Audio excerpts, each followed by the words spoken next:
good. How are you? Good. It's nice to meet you and see you and have you join. I know. Yes. Thank you for doing this.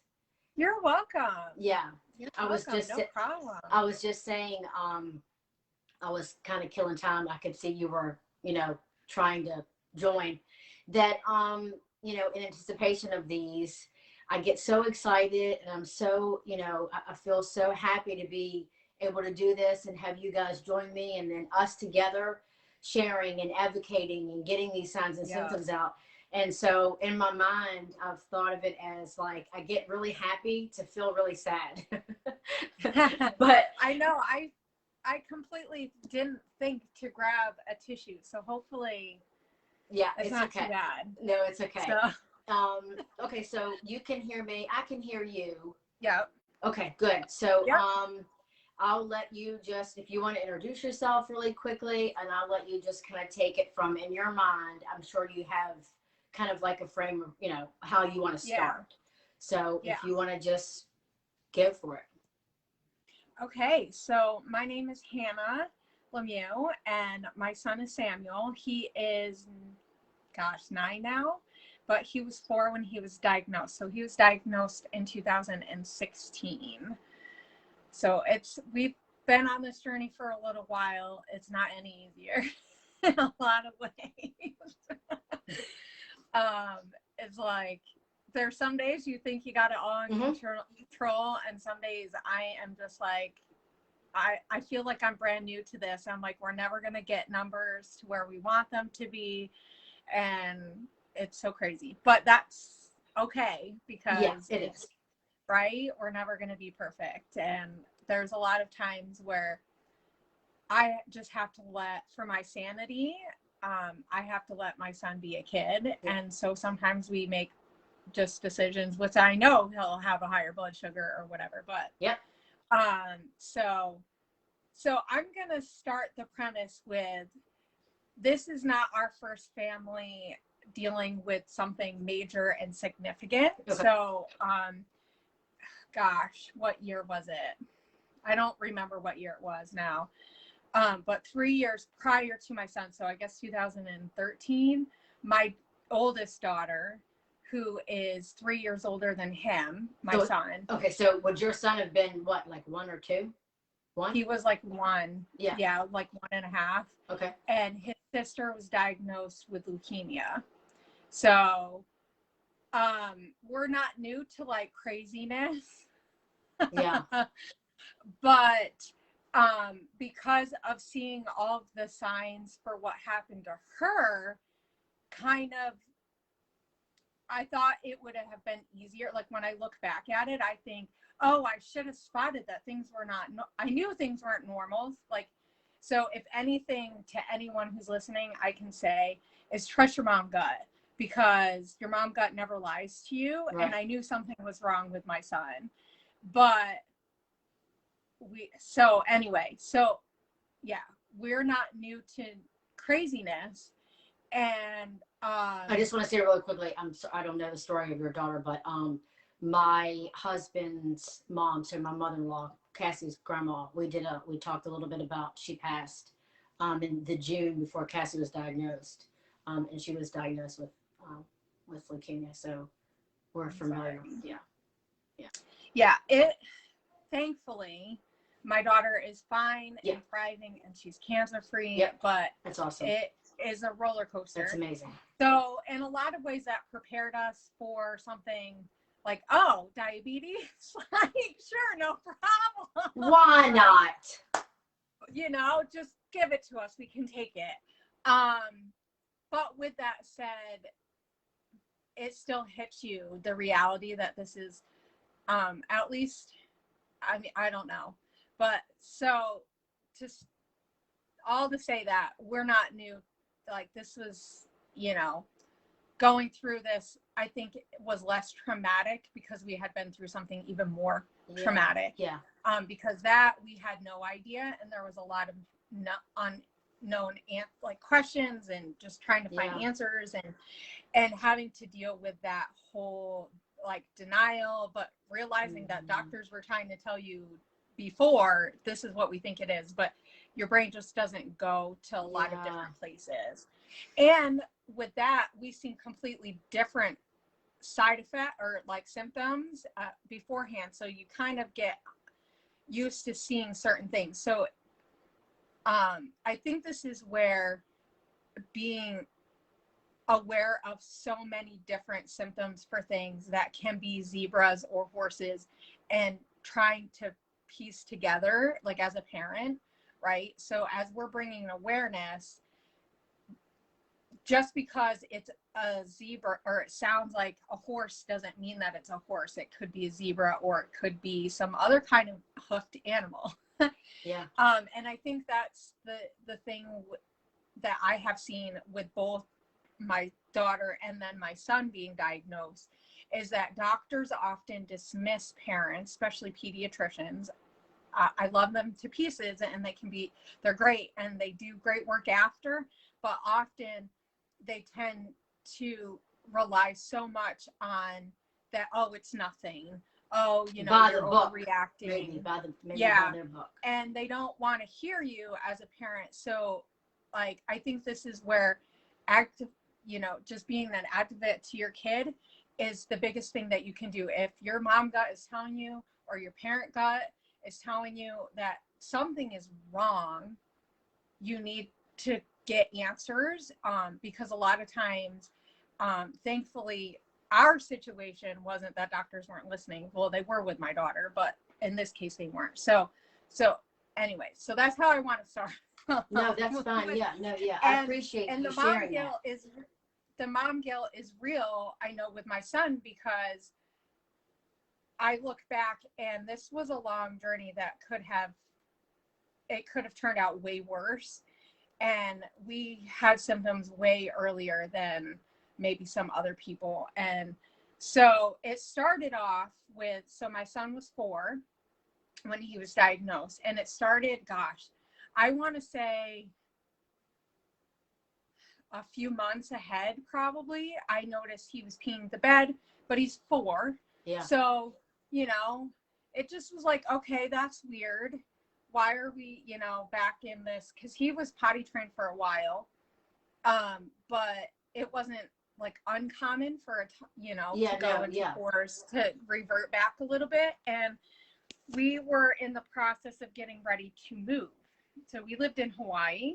We're a military family, or my son's dad is in the military, and so we're in Hawaii. We didn't have any family there, which sometimes can be a good or a bad thing, because when you have other people in your life that know your child, can also see the symptoms. So I think this is so helpful for teachers and just family members to go, hey, I've heard about this, and something seems off. And and that's something that's big. Like, never underestimate a kid that and it looks like something else. So he's wetting the bed. Yeah, so he's wetting the bed, and almost every night. Okay. So it was like all of a sudden, and I thought I noticed, I'm like, man, you're looking kind of skinnier, but he's 4, and my kids are really thin. All of them they're toothpicks.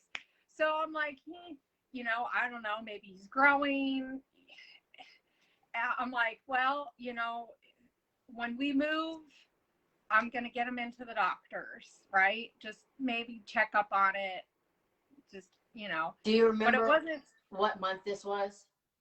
I don't. It was probably a few months before, but it was like, so in the military, when you're moving across country, because we were in Hawaii, it's a long ordeal. So there's a lot of other things that you have to plan. And so it wasn't like, oh, we can just, it was just like, oh, he's wetting the bed. Okay. Oh, something seems. And then, so in June, the beginning part of June, we started packing up all our stuff to leave. And in that time period, I noticed, so probably around like the 5th or 6th, we were doing a ton of running around, because we were getting ready to get out of our house and go into a hotel. and stayed there for a few days before we flew into Washington State. That's where we live now. And in that time, and now meanwhile in Hawaii in the beginning of June, it's 85 degrees. Mm-hmm. So it's hot. And we're doing tons of running around. We're not at home because we really couldn't be. We had to get lots of stuff to clean and stuff. And I noticed he's drinking a ton of water and going pee like crazy. I'm like, and he's 4. So he can't, little kids can't hold it. Right. They tell you they got to go pee. And I see him drinking a ton of water, but it's hot and we're not at home and we're running around. So I'm like, well, and I'm trying not to let him drink a lot, but it's hot and we're running around and we're like playing at the park all day. Like, we had car issues one day. We spent all day in the park. So he felt good enough to play? Did he seem? He felt good enough to play. Okay. So there was one day, probably at the end of May, I do remember we went hiking because I was trying to do a few things before we left. So we went up to a waterfall, and I remember he was acting really tired. Now, it was about a mile walk, and it's hot. And he's 4. So I thought, he's 4, maybe, but I look back, and I think that he was probably low. His blood sugar was probably low. And so it's like I see little signs of like I know stuff was going on for a few months, and I just didn't know. But he's 4, and sometimes kids don't want to walk a mile in 80-degree weather. Yeah. So I totally get it. But yeah, so we're running around and he's drinking a ton and eating a lot of like fruit and stuff. So my kids are always fruit eaters, but he was eating like a ton of food too. Mm. Like the kid was always hungry and he was thirsty and peeing. And I remember the one day that we were going to the hotel. So we were leaving our house, giving the keys back, and going to the hotel. And that day he peed so many times. I was like, man, kid, you got to stop peeing. Like I couldn't get a lot of stuff done because we were going to the bathroom so often. And I was like, this is so weird and so crazy. I'm like, what is up? And like, I knew something was up, but we are leaving in 3 days and, and it's just crazy. So you're like, well, hopefully you're okay. It's like, I think there's so much of me that I just can't, I have to remind myself, I didn't know any better. Yeah. I didn't know that. I just didn't know. That's why we're doing this.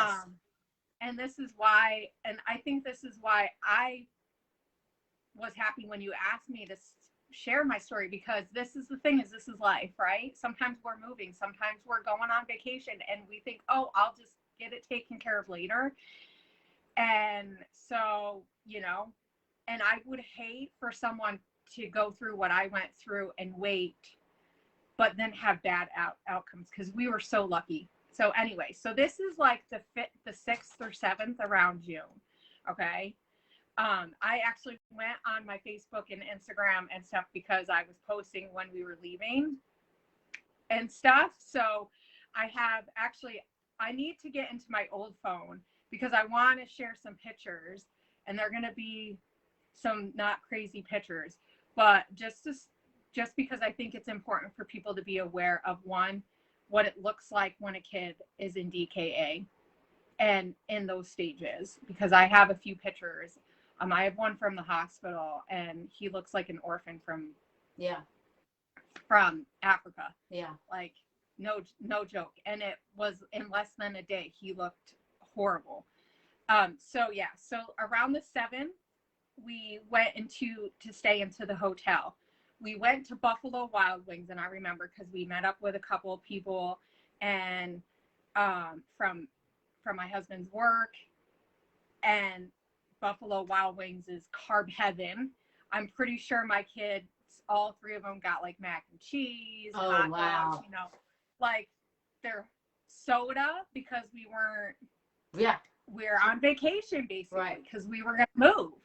And I remember on the way home or to the hotel, we were staying in Honolulu. So we had, if anybody's ever been in, I guess, any big city, there's lights every, few blocks, Mhm. or every block really in Honolulu. And when we stopped, every time we stopped, my son freaked out, and he was so chill as a toddler and a little kid. It was so unlike him. He was screaming, like freaking out, and just like screaming and crying and going, go, go, go, go, go. And I think he had so many carbs, he was going out of his head.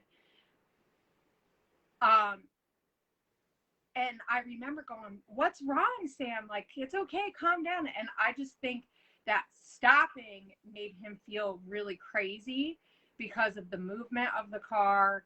And when we got back to the hotel, we made it in the hotel, and the minute we got in the hotel, he threw up. Yeah. And I didn't know, like, I was like, something's weird, but I didn't put it really together. I just was like, I don't know. I mean, and of course we have Buffalo Wild Wings is greasy and carby, and so I know his blood sugar was high. I'm sure he had ketones because he wouldn't have been throwing up. Yeah. And he threw up once, and then he went to bed, and he was fine the next day, like totally fine. And I just, like I said, I look back at that, and I feel really lucky because I know he was in DKA probably back then, which makes me really scared to think that from when he was diagnosed, it was over 2 weeks. I was just going to ask you that. So you wake up the next day. So on the 11th, we flew from Hawaii, so Honolulu, all the way to Washington. So that's a 6-hour flight. I remember him, drinking a lot, and the flight seemed to bother him a little bit. Like, he was acting like he had a headache and stuff. And I know that we've flown since this, and I've noticed his blood sugar gets a little weird being on planes. And so, but it wasn't really out of the order, it wasn't like he was throwing up. He seemed relatively fine. But we got in and we were running around. We're still in a hotel because we don't have a house or anywhere to live. And so, and this is the thing with military life. You just roll with it. You go with it. You're like, we'll figure it out. And what happened that made you seek medical attention? Well, so I'm getting there, okay? I feel like I have to tell all these. I'm like on the edge of my seat because there were so many times when I look back and I go, I should have brought him then. We should have, but it's like just little things, but yeah, really like I'm dying to know. Like, I'm dying to know what happened. So on the 11th we flew in, then on the 13th, so I know on the 12th we did a whole bunch of running around, just trying to like do some sightseeing and stuff, but we're in a hotel and you don't really want to be in a hotel all day. You just don't. And so, but on the 13th, we all woke up and quite a few of us had like kind of like colds and stuff. Now, meanwhile, we went from 85 degrees to Washington in June is like 60. So we were not prepared for the cold and wet. It's still rainy and wet in Washington State in June. So we go, I mean, that's not even something we were used to in Hawaii for 3 years. But so we stayed in the hotel because my son, he was the worst. We thought it was just jet lag, but and that's one of the pictures that I have. I look at him and I can tell his eyes are really sunken in. He was still drinking a ton. And I was like, it was so hard to know, like, is it like we thought maybe it's jet lag. He's coming down with some kind of cold. But we stayed in the hotel and took it easy. And the next day he seemed relatively fine. It's like, the kid is resilient. That's all I know. And I just know he's got some big purpose in life, because it's like, and all these kids that go through this, I think they have such a purpose, because, people die from this. Yes. And which is, like I said, I think such a reason why it's so important that we talk about this kind of stuff. So the 13th, we stayed in the hotel. We just relaxed, and he seemed a lot better the next day. And on the 19th of June, we are looking at houses, because we are going to try to buy a house. So I want to say one of the other days we looked at a house too.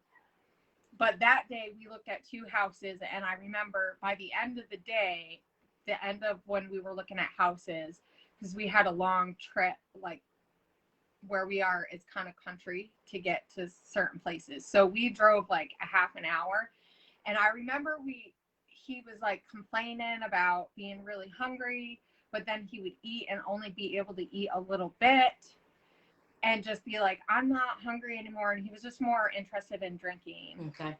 And so we thought, well, maybe he's still a little sick. We're not able to just chill in the hotel, because we had things we had to do.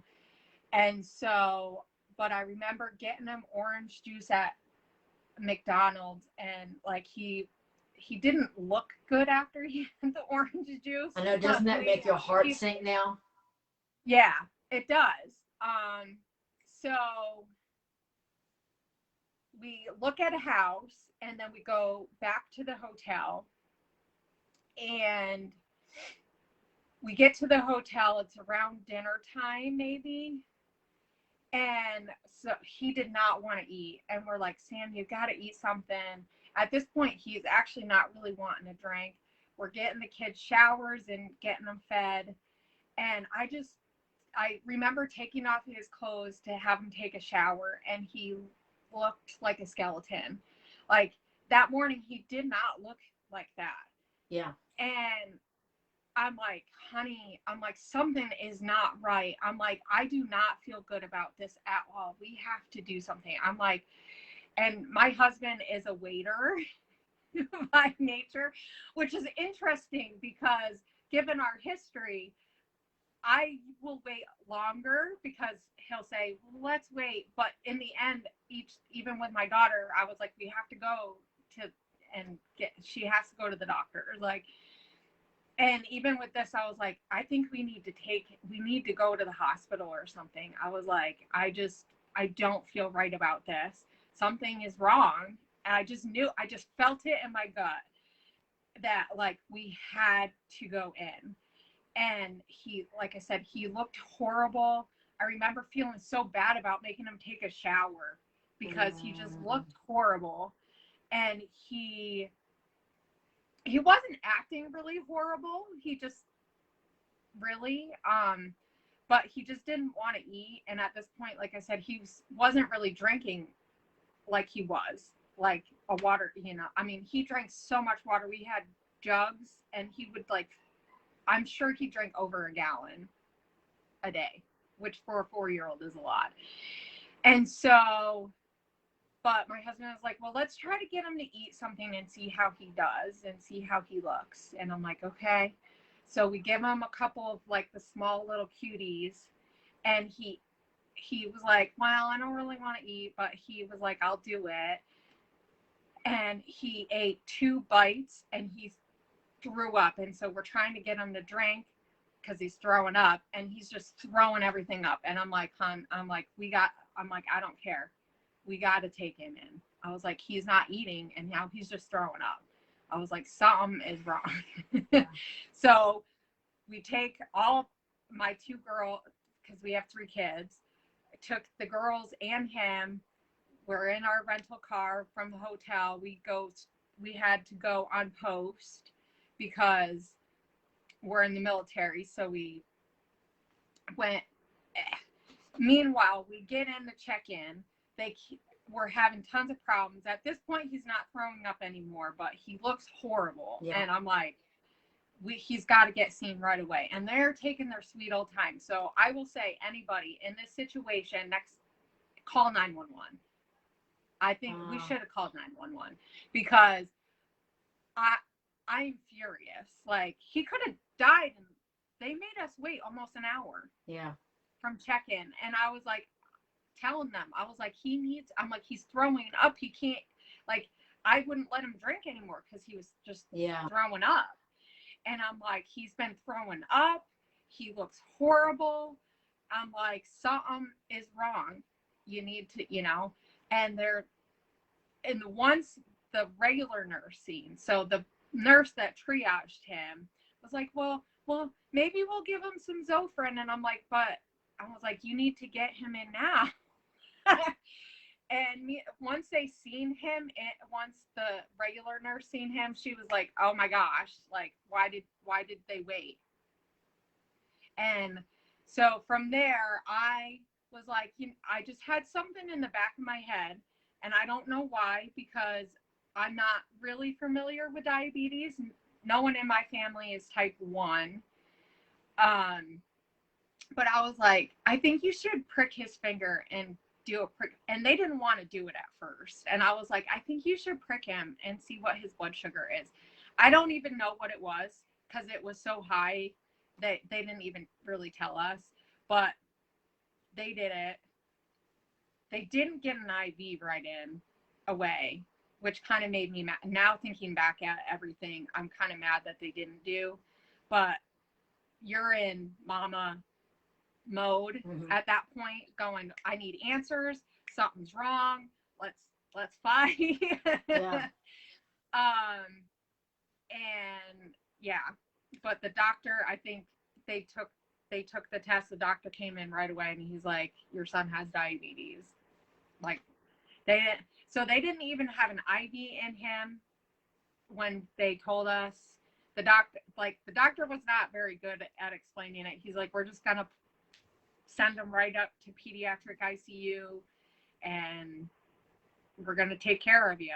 And meanwhile, we have my 2 older daughters. They're a little bit older than him, but they're watching this whole thing. They're watching their brother, like, and when we got there, he was really sleepy at this point, because he just had nothing left in him. Yeah. And he, like I said, I took a picture of him when he was laying there, and he just looks like a skeleton. Yeah. It's amazing how the life just gets in KA. Yeah. And I'm just so thankful that we went. I mean, we should have went earlier, but I'm so thankful that we went, because if we had waited overnight, he would have died. Yeah. And, I mean, all this to say, as scary as it is, it's like, you got to listen to whatever that feeling that you get when you know something's wrong with your child. Mm-hmm. You just have to, but then you can't beat yourself up that you didn't do it earlier. I see, so from the night he was diagnosed on the 19th, but we seen symptoms 3 weeks before. Yeah. And but knowing, I'm going to come full circle, knowing with my daughter with leukemia, a month before she was diagnosed, we were in the ER. And I was like, something's wrong with my daughter. Once again, mama. And I'm like, something's wrong. And they didn't even do a blood test with her. So, which says to me, and this isn't to bash on healthcare Right. at all, but it says something to me that they don't, that us parents who know our children, Yeah. we see them every day. We know our children. We know when something's wrong, and we might not know what it is, but we know when something's wrong. And I took my daughter to the ER, and all they did was a urine test. And if they had did a blood test, they would have found out that she had leukemia a month before. It took for her to be so bad. So, and even with my son, he was so bad that they had a very hard time getting an IV in because he was so dehydrated. But even with all the water that the kid was drinking. So, yeah. How long did he stay? He was in the hospital for 3 days. Okay. So, it took, he was in the ICU, let's see, I think I want to say 2 days. And then the last day he was up in the regular peds. So they moved him. But, yeah, I mean, the nurse almost couldn't get the IV in, and that is a whole other situation. That the nurse that we dealt with was not a very kind nurse. I wanted to punch her because she was yelling at my son because he was having a very hard time when they were trying to put an IV in. Meanwhile, he's never had an IV in before. He's seen IVs done because his sister, you know, he's used to hospitals, so he wasn't afraid or anything. But, and it's like her tact was just not there. No, I know. If I hadn't been in whatever, you know, that land that you're in when you get diagnosed, I would have wrote a letter or something to complain and talk to her supervisor. But that's besides the point. Because you don't know. And anyway, but yeah, so it's like I know we were eating crap. I know my son, like, he was eating a ton of carbs. I mean, once we were in the hotel, it was a little bit better in Washington because we could get some little snacks for them, you know, like oranges and stuff like that. But we were doing a lot of errands and stuff. So what do you do? McDonald's, you know? Yeah. And you were on the go and stuff. And that, I mean, I have a couple questions I would love to ask. What, was he saying? Was he complaining at all, or kind of, I don't know, like fussing or acting like he didn't want to, you know, you guys were very busy in the few weeks leading up. Did he have any type of, you know, problem with all the go? Did he complain at all? The day that he was diagnosed, he was really like whiny. Okay. Whiny, okay. And he also, and this was something I didn't notice until later, like I was thinking about it, his verbal skills got a lot worse like those 3 months that I'm pretty sure he was starting in that diabetic. His body was, I'm almost positive that by the time we got to the hospital and he started having insulin, he didn't really have a honeymoon phase. Okay. So this is another thing. So I think he really wasn't even producing insulin at that point anymore because he didn't really have much of a honeymoon phase. Which they're like, oh, there'll be a honeymoon. He didn't have one. Yeah. But his verbal skills got a lot worse. Now, he's not had the best verbal skills of my children, being the youngest and having two sisters who will talk for him. But I did notice that, like, especially in that month while we were moving, that it was a lot harder for other people to understand him. I could understand him as a mom. So I think that it affected his, like, thinking, the way he processing, his brain processing, and how it comes out verbally. Yeah. Interesting. So that's something for people to think about, is that, like, is your child verbalizing the same way? How's their development? I mean, and this is things that you don't notice when you're moving or you're really busy. Like, I know there's families that you're just busy, right? You got lots of things especially when you have more than one child. And sometimes those little things, they don't add up until you get this big thing. But it is things like that, like when a child starts regressing a little bit and you wonder it. I think that's where, as parents, we have to go, okay, is it situational? Is it health? Is it, Right. No, and then my other question is, okay, so he had drinking more, started wetting the bed, which was not like him. And then right at the very, very end, when it was just kind of like in your face, you noticed that he had lost weight, and obviously he started vomiting, but that's like that almost that same very day that you took him.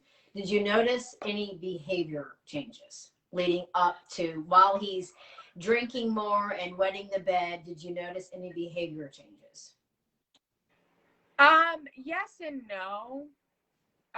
He did seem a little bit more short-tempered. Okay. Like he'd get angry really mad or like really quickly and stuff. And I've noticed that since he's been diagnosed, that when he's running really high, he will have spurts of just being really angry and that's not just your son. And it like looking back, I think it was that he just was not feeling good, and his blood sugar was high and low and high and low, and so there was time changes, and so I think that's where it's hard to know what symptoms we were seeing and stuff.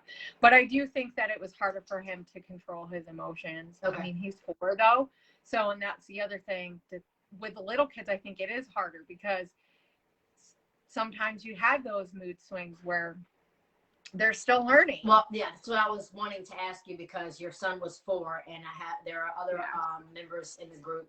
The youngest in this group that was diagnosed was 14 months. I don't know if you watched that one. It was Lily. Her son was 14 months. He was diagnosed on Christmas Eve in the ER. And then Summer, a lot of other parents have said they remember thinking that their child got a little bit more clingy and just wanted to be around them or with them more, almost like when you are ill and you don't feel good and you're just looking for comfort. So I did want to ask that. So going to the bathroom in the bed in the middle of the night, drinking, and then no real complaining or anything different from him until the very end. Yeah, just near the end, he would have moments where I think he wasn't feeling very well. And like I said, like motion, and that, like the one day in the car, he really had a negative, and like actually agitated, like kind of agitated. Agitated, really like almost like going at like in his brain, like, well, and I know even now when it's really sunny, that bothers him. Loud sounds when his blood sugar is high and low. So those are things to look out for that I didn't notice, but I think that were signs. And actually earlier that day, we were dropping one of our cars off to go to get sent to Washington, and we were in the car and it was really bright, and I remember we were listening to music and he was like loud, too loud. And so I just think that that's something to look out for, is like, how is your kid responding, or your child responding?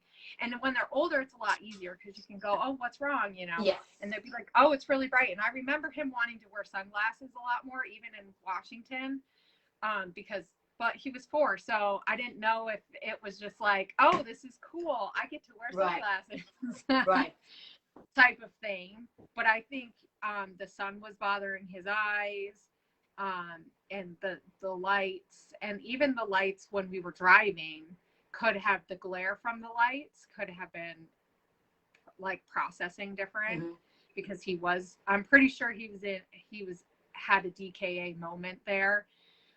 Which, like I said, really scares me when I think about the fact that I know that he threw up. And I mean, thankfully he was probably producing enough insulin that his body got it underneath control, but it's just things that you don't think about. I'm trying to think I know the one day he was really sleepy and tired. Like I said, I thought he had a cold. Yeah. And jet lag. Right. So that day he slept like a lot. Okay. That day. Okay. So definitely that's a symptom to look out for, is if your child is normally really hyper or normally Right. active, have an activity level that's normal. How is their, and I know now, I've seen my son sometimes when his blood sugar is getting ready to plummet, he will get really hyper. And he's not normally, I mean, he's active, but he's not like ADHD active. But when his blood sugar is getting ready to go down, I notice he gets really spazzy. So that's something to think about. Like if your kid is normally really low key, you know, Interesting. Notice those things, because those were things that I noticed, you know, that like he'd have moments of being really like quiet and then really hyper. So kind of like this. Yeah, those highs and lows. And it's good information now for me. Yeah. But back then I didn't know how to process it. So it's something to think about. Like if, you know, really if your kid is one way and then they seem another way, right, and another way, it's like maybe, you know, I mean, then you add in the other signs and symptoms. That's why yeah, I wanted when to you add ask all you the other about things, behavior changes, or you know, was this made yeah, differently. So you answered my question, and it seems, yeah, it's if they're not acting their normal self with the yeah, other signs and symptoms, it's probably time for you to, you know, take them in, have them, you know, looked yeah, over, or hopefully you're not in the ER. That's the whole point of this. But yeah. thank you so much, Hannah. Thanks for your time, and I'd like to talk to you. Yeah. If you want to message privately, I'd love to hear more about your daughter. Yes, definitely. But thank you so much, definitely. For doing and this. like I said, I'm gonna be posting some pictures I'll post them in the groups, Do that. so that Yeah. people can see, because I think that there's that look that kids get. Yes. And I've heard of that. you don't realize it, and it is very haunting, but it's something that I think is helpful, because it's like if you start seeing these things, you know, something could be up. So oh, yeah. And it seems like, to happen fast. it does. Like I said, It's like in a the morning, switch. it didn't seem like that, and then it was just like I said, I remember almost like crying as I'm giving my son a shower. Yeah. Right before we took him, because I was like, something is not wrong. Like my brain was. So my biggest takeaway is listen to your gut and what your body, like as a parent or someone who knows someone really close, because it might not be your own child, but listen to that, like something's not wrong, and ask for a finger prick. Don't be like, the worst thing that could be is that there's nothing. Right. But if you ask for a finger prick, there's so much that can be told with that. Yeah. And another thing I did want to say, because this was something that I thought about later, but didn't put things together. Yeah. So I have a couple autoimmune issues. And I remember that year, my doctor telling me, saying, you need to be on the lookout because your kids are very high risk at getting some kind of autoimmune thing. So as parents, we need to be aware of our own health things. So even, it doesn't matter if you don't have type 1, if you have any other kind of autoimmune thing, your child is a higher risk for type 1 diabetes, just in general. And I wish I had taken that a little bit more to heart, because and I think that's something to think about. If you just, as a parent, if you know you have health issues, ask when your kid's at the pediatrician, hey, can you run a blood test, you know, run a finger prick, because it's not very expensive to do a finger prick. No. And that's something that you can do. Now, it might show nothing. And right. That's the thing with diabetes, is it can come on really quick.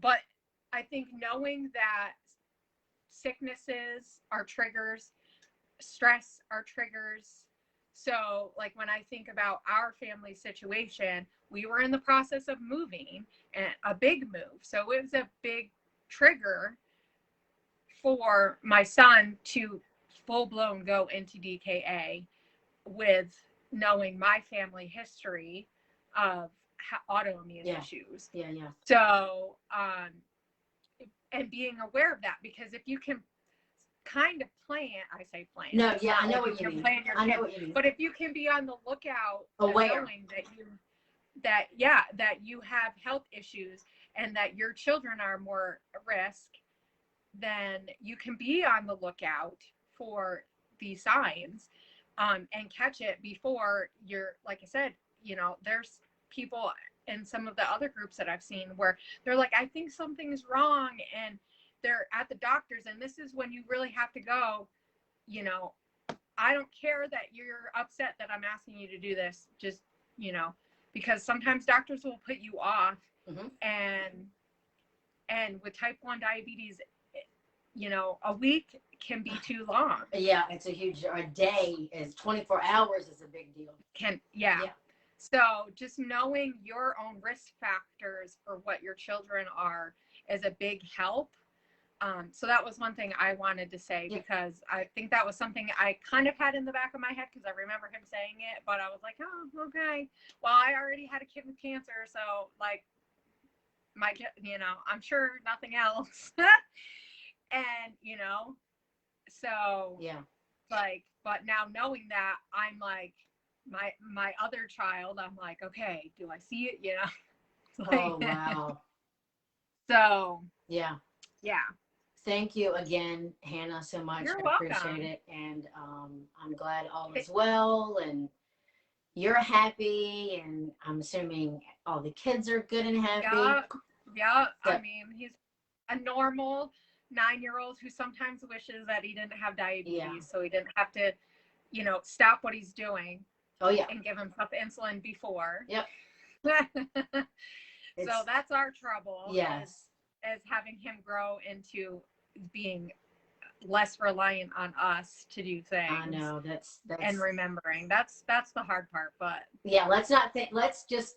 I know I can't think of Cassie's 11. She'll be 12 in May, and I can't even go there right now. Like I can't. I'm like I start to go wander, and I'm like, no, I can't do that. It's too much.